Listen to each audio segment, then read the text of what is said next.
عزیز طلباء و طالبات، السلام علیکم۔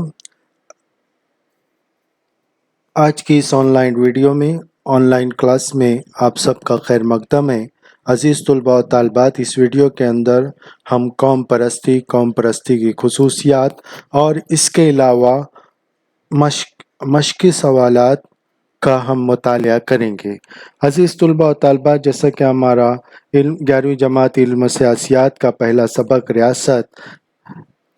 ریاست کا ہم مطالعہ کر رہے ہیں، آج اس کے آگے کے نکات کا اس ویڈیو کے اندر ہم مطالعہ کریں گے۔ تو عزیز طلباء و طالبات، سب سے پہلا پوائنٹ ہے قوم پرستی۔ قوم پرستی ایک سیاسی خیال ہے۔ قوم پرستی سیاسی خیال سے مراد ایک پولیٹیکل کنسپٹ ہے۔ پولیٹیکل کنسپٹ یعنی اس کا تعلق سیاسیات سے ہے، سیاسی خیال ہے۔ اس سیاسی خیال کی بنا پر عوام اپنے ملک سے محبت کرتی ہے اور جذباتی طور پر اپنے ملک سے جڑ جاتی ہے۔ قوم پرستی قومیت کا جذبہ پروان چڑھتا ہے۔ عوام کے اندر جب قومیت کا جذبہ پروان چڑھتا ہے تو ملک سے محبت پیدا ہوتی ہے اور جذباتی طور پر لوگ ایک دوسرے سے جڑ جاتے ہیں اور اپنے ملک سے اس طرح سے نتیجتاً اپنے ملک سے جڑ جاتے ہیں۔ تو عزیز طلباء و طالبات، اس کی بہت ساری اگزامپل ہمیں تاریخ میں ملے گی۔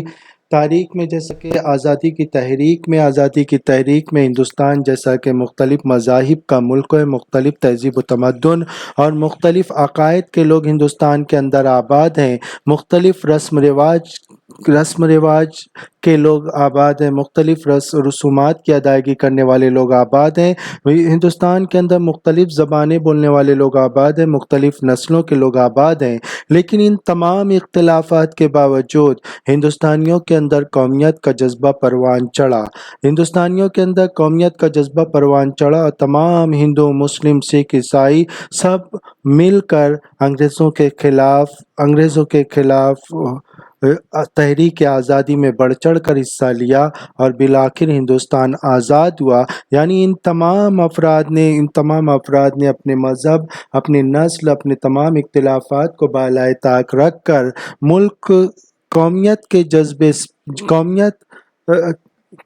اپنے تمام اختلافات کو بالائے طاق رکھ کر ایک پلیٹ فارم پر آ کر انگریزوں کے خلاف اٹھ کھڑے ہوئے، جس کی وجہ سے ہندوستان آزاد ہوا۔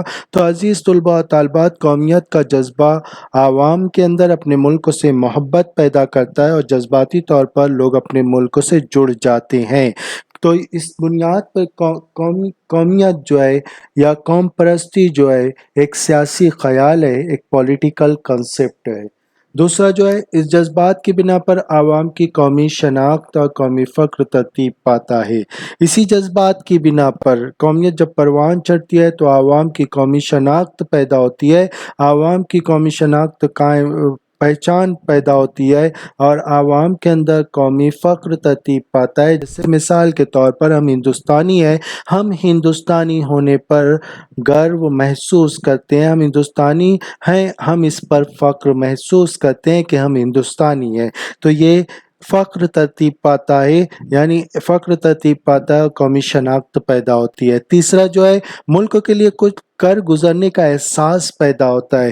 قومیت پرستی کی وجہ سے یا قومیت جب پروان چڑھتی ہے تو قوم کے اندر، قوم کے لوگوں کے اندر، قوم کے افراد کے اندر ملک کے لیے کچھ کر گزرنے کا احساس پیدا ہوتا ہے اور بعض مرتبہ قومی فخر کے واقعات سامنے آتے ہیں۔ قومی فخر کے بہت سارے واقعات ہمارے سامنے آتے ہیں۔ تو کہنے کا مطلب یہ ہے کہ قوم پرستی جو ہے ملک کے لیے کچھ کر گزرنے کا احساس پیدا کرتی ہے، یعنی ملک کے لیے قربانی اور ایثار کا جذبہ پیدا کرتی ہے۔ ملک کے لیے اپنے آپ کو قربان کرنے، اپنے ملک کے لیے اپنے وقت کو قربان کرنے کے لیے، اپنے وقت، مال، زر، وقت، ان تمام چیزوں کو قربان کرنے کا احساس پیدا ہوتا ہے اور بعض مرتبہ قومی فخر کے واقعات سامنے آتے ہیں۔ تو عزیز طلباء و طالبات، ملک کے لیے قوم پرستی جو ہے ملک کے لیے کچھ کر گزرنے کا احساس پیدا کرتی ہے اور اسی طرح سے بعض مرتبہ فخر کے واقعات سامنے آتے ہیں۔ جیسے اس کے بہت سارے واقعات ہیں، قومی ترانے کا احترام کرنا، قومی ملکیت کو نقصان نہ پہنچانا، قومی ملکیت کی حفاظت کرنا، ایک دوسرے کا ادب احترام کرنا، تمام ایک ذمہ دار شہری کی طرح زندگی بسر کرنا، تو یہ ملک کے لیے کچھ کر گزرنے کا احساس پیدا ہوتا ہے۔ لوگوں کی مدد کرنا، جانوروں پر رحم کرنا، یہ تمام چیزیں جو ہے قومیت کی وجہ سے پروان چڑھتی ہیں، یہ تمام چیزیں قومیت کی وجہ سے پیدا ہوتی ہے۔ تو عزیز طلباء و طالبات، ملک کے لیے کچھ کر گزرنے کا احساس پیدا ہوتا ہے۔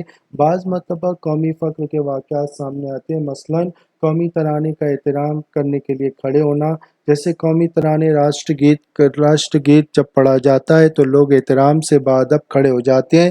یہ دراصل قومیت پرستی اور یہی قومیت پرستی جو ہے یہ جذبہ پیدا کرتی ہے، قومی ترانے کے احترام کا جذبہ پیدا کرتی ہے، قومی جانوروں کے تحفظ کا جذبہ پیدا کرتی ہے، اس کے علاوہ قومی ملکیت کی حفاظت کا جذبہ پیدا کرتی ہے اور لوگوں کو ایک ذمہ دار شہری بنانے میں معاون و مددگار ہوتی ہے۔ تو قوم سمپلی ہم اس کو یہاں پر اس طرح سے ڈیفائن کر سکتے ہیں، ملک کے لیے کچھ کر گزرنے کا احساس جو پیدا ہوتا ہے وہ قوم پرستی کی وجہ سے پیدا ہوتا ہے، اور بعض مرتبہ قومی فخر کے واقعات سامنے آتے ہیں، مثلاً لوگ جب قومی ترانے کا احترام کے لیے کھڑے ہو جاتے ہیں تو اس سے یہ ظاہر ہوتا ہے کہ ان کے اندر قوم پرستی موجود ہے، جس کی وجہ سے وہ اپنے قومی ترانے کا احترام کرتے ہیں، قومی ملکیت کی حفاظت کرتے ہیں۔ اس کے علاوہ قومی ملکیت کی حفاظت کے علاوہ مزید قومی جانوروں کی حفاظت کرتے ہیں۔ نمبر 4 ہے یہاں قوم پرستی عوام میں ملک سے وفاداری پیدا کرنے والی ایک قوت یا ایک طاقت ہے۔ یہ بالکل صحیح ہے عزیز طلباء و طالبات، قوم پرستی عوام میں ملک سے وفاداری پیدا کرنے والی ایک قوت اور طاقت ہے۔ جس ملک کے اندر قوم پرستی کے جذبات جتنے طاقتور ہوتے ہیں وہ ملک اتنا ترقی یافتہ ہوتا ہے، کیونکہ اس ملک کو اندرونی خلفشار اور اندرونی انتشار کا سامنا نہیں کرنا پڑتا۔ تو قوم پرستی عوام میں ملک سے وفاداری پیدا کرنے والی ایک قوت اور ایک طاقت ہے۔ تو عزیز طلباء و طالبات، کسی بھی ملک کو مضبوط اور مستحکم بنانے کے لیے قوم پرستی کا جذبہ ہونا ضروری ہے عوام کے اندر جب قوم پرستی کا جذبہ جتنا شدید ہوگا وہ ملک اتنی تیز رفتاری سے ترقی کرے گا، اتنا مضبوط اور مستحکم ہوگا۔ تو یہ قوم پرستی۔ اس کے بعد نیکسٹ ہمارا قوم پرستی کی خصوصیات۔ فرسٹ ہے یہاں پر قوم پرستی عوام میں قومی یکجہتی پیدا کرنے والی ایک قوت ہے۔ قوم پرستی عوام میں قومی یکجہتی پیدا کرنے والی ایک طاقت ہے۔ عزیز طلباء و طالبات، جیسا کہ ہندوستان کے اندر مختلف مذاہب کے لوگ آباد ہیں، لیکن ان تمام مختلف مذاہب کے لوگ جو ہے ایک قوم ہے جسے ہم ہندوستانی کہتے ہیں۔ تو ہندوستانی، چاہے وہ ہندوستان کا مسلمان ہو، سکھ ہو، عیسائی ہو یا پھر ہندو ہو، ہر کوئی ہندوستانی ہے، اور جب یہ جذبہ ہم سب ایک ہیں، جب یہ جذبہ پیدا ہوتا ہے تو یہ ایک طاقت ہوتی ہے، ایک قوت ہوتی ہے، اور یہ قوم پرستی کی وجہ سے عوام کے اندر پروان چڑھتی ہے، جس کی وجہ سے قومی یکجہتی مضبوطی اور استحکام ملتا ہے۔ تو عزیز طلباء و طالبات، قوم پرستی عوام میں قومی یکجہتی پیدا کرنے والی ایک قوت اور ایک طاقت ہے۔ نمبر 2، قوم پرستی دو طرح کی ہوتی ہے، ایک ترقی پسند قوم پرستی ہوتی ہے اور ایک جارحانہ قوم پرستی ہوتی ہے۔ جارحانہ قوم پرستی جو ہے سماج کے لیے نقصان دہ ہوتی ہے، یہ سماج کے لیے نقصان دہ ہوتی ہے، ملک کے لیے نقصان دہ ہوتی ہے، لوگوں کے لیے نقصان دہ ہوتی ہے۔ لیکن ترقی پسند قوم پرستی ملک کی ترقی کے لیے ضروری ہے، جس کی وجہ سے سامراجیت کے مخالف آزادی کی تحریکیں شروع ہوئی۔ جیسے ہندوستان کے اندر انگریزی سامراج کے خلاف جب آواز بلند ہوئی اور آزادی کی تحریکیں مضبوط اور مستحکم ہوئی، دراصل یہ قوم پرستی کی وجہ سے ممکن ہوا۔ تمام لوگوں کو ایک پلیٹ فارم پر لایا گیا، ہندوستان کے ہندو، مسلم، سکھ، عیسائی، تمام لوگوں کو ایک پلیٹ فارم پر لایا گیا کہ ہم ہندو ہیں لیکن ہم ہندوستانی ہیں، ہم مسلمان ہیں لیکن ہم ہندوستانی ہیں، ہم سکھ ہیں لیکن ہم ہندوستانی ہیں، اس لیے ہمیں ایک دوسرے سے مل جل کر ایک پلیٹ فارم پر آ کر انگریزی سامراج کے خلاف آزادی کی تحریک کو مضبوط اور مستحکم بنانا چاہیے۔ اور اس جب لوگوں کے اندر قومیت پروان چڑھی تو ہندوستان کا ہندو بھی، ہندوستان کا مسلم بھی، ہندوستان کا سکھ، ہندوستان کا عیسائی، ہر کسی نے مل جل کر قومی تحریک میں بڑھ چڑھ کر حصہ لیا، جس کی وجہ سے قومی تحریکیں مضبوط اور مستحکم ہوئی اور بالآخر ہندوستان آزاد ہوا۔ تو ترقی پسند قوم پرستی ملک کی ترقی کے لیے ضروری ہوتی ہے، ملک کی ترقی کے لیے ضروری ہوتی ہے۔ تو ترقی پسند قوم پرستی کی وجہ سے ملک مضبوط اور مستحکم بنتا ہے۔ نمبر 4 ہے قوم پرستی خود مختاری کی حمایت کرتی ہے۔ خود مختاری سے مراد خود مختاری کے اصول کی حمایت کرتی ہے، جیسا کہ امریکہ کے سابق صدر جمہوریہ وڈرو ولسن نے کی تھی، جس کی وجہ سے پہلی عالمی جنگ کے بعد جرمنی، آسٹرو ہنگرین اور ترکی سامراجیت کا خاتمہ ہوا اور یورپ میں پولینڈ، فن لینڈ، رومانیہ، بلغاریہ وغیرہ ممالک وجود میں آئے۔ نمبر 5 ہے قوم پرستی اختلاف کو ترقی دیتی ہے، اس لیے ہندوستان میں اختلاف میں اتحاد والا ملک ہے۔ اختلاف میں یعنی ہندوستان کے اندر مختلف مذاہب کے لوگ آباد ہیں، مختلف عقائد کے لوگ آباد ہیں، مختلف نسلوں کے لوگ آباد ہیں، مختلف ذاتوں کے لوگ آباد ہیں، لیکن اس کے باوجود ہر کوئی جو ہے ہندوستانی ہے، یعنی تمام اختلافات کے باوجود اتحاد کو قوم پرستی فروغ دیتی ہے۔ تو ہندوستان جو ہے اختلاف میں اتحاد والا ملک ہے، یعنی اتنے سارے اختلافات کے باوجود تمام لوگ ہندوستانی ہیں۔ یہ قوت اتحاد پیدا کرنے کے لیے کافی ہے، یہ جذبہ ملک کے اندر اتحاد پیدا کرنے کے لیے کافی ہے۔ اس بنیاد پر کہا گیا ہے کہ ہندوستان میں اختلاف میں اتحاد والا ملک ہے، یا ہندوستان اختلاف میں اتحاد والا ملک ہے۔ قوم پرستی کی مختلف قسمیں ہیں عزیز طلباء و طالبات۔ قوم پرستی کی سب سے پہلی قسم روایت پسند قوم پرستی، جس کو تنگ قوم پرستی یا ٹریڈیشنل نیشنلزم کہا جاتا ہے۔ دوسرا جو ہے ترقی پسند قوم پرستی، جس کو دوسرے الفاظ میں آزاد قوم پرستی بھی کہا جاتا ہے، جس کو لبرل نیشنلزم کہا جاتا ہے۔ اسی طرح سے سامراج مخالف قوم پرستی، اینٹی امپیریلسٹ نیشنلزم جس کو کہا جاتا ہے۔ اس کے بعد نشریاتی قوم پرستی، جارحانہ قوم پرستی اسے کہا جاتا ہے۔ براڈ کاسٹنگ نیشنلزم اس کو کہا جاتا ہے۔ تو جارحانہ قوم پرستی جو ہے، یہ قوم پرستی کی یہ 4 قسمیں ہیں: روایت پسند قوم پرستی، ترقی پسند قوم پرستی، سامراج مخالف قوم پرستی اور نشریاتی قوم پرستی۔ عزیز طلباء و طالبات، ریاست جسے ہم اسٹیٹ کہتے ہیں، ریاست کے لیے 4 اجزاء کا ہونا ضروری ہے۔ ریاست کے لیے آبادی کا ہونا ضروری ہے، علاقے کا ہونا ضروری ہے، اقتدار اعلیٰ کا ہونا ضروری ہے، حکومت کا ہونا ضروری ہے۔ ان 4 اجزاء جب ایک جگہ پر موجود ہوتے ہیں تو وہ علاقہ جو ہے ریاست کہلاتا ہے۔ ان میں سے کسی بھی ایک کی عدم موجودگی سے ہم اس علاقے کو ریاست نہیں کہہ سکتے۔ تو عزیز طلباء و طالبات، ریاست کے لیے 4 عناصر کا ہونا ضروری ہے، 4 اجزاء کا ہونا ضروری ہے۔ تو ریاست کو مختلف ماہرین نے مختلف طرح سے بیان کیا ہے۔ پہلا جو ہے قدیم یونانی مفکر ارسطو کے مطابق ریاست ایک مکمل اور خود مختار زندگی گزارنے والے خاندانوں اور دیہاتوں کا مجموعہ ہے۔